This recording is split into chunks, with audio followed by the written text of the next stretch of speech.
হবে। আগে থেকে কেটে রাখা ধনেপাতাগুলো আমি কিন্তু এর মধ্যে অ্যাড করে দিয়েছি। দেখুন খুব সুন্দর মাখা মাখা একটা গ্রেভি কিন্তু তৈরি হয়ে গেছে। যদিও এখনও এর মধ্যে আসল জিনিসগুলো অ্যাড করাই বাকি আছে। যখনই দেখবেন গ্রেভিটা থেকে এইরকমভাবে জলটা টানিয়ে গেছে, তখনই এর মধ্যে অ্যাড করে দিতে হবে লেবুর রস।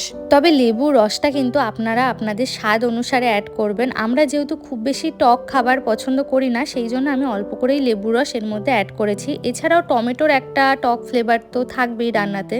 এই রান্নাটা করার জন্য অ্যাকচুয়ালি একটা বড় পাত্রের দরকার, কিন্তু আমার কাছে এর থেকে বড় পাত্র ছিল না, যার জন্য এর মধ্যেই করতে হয়েছে। তো আমি দেখছেন একটু কড়াইতে সাইড করে জায়গা করে নিয়েছি মশলাটা কষানোর জন্য।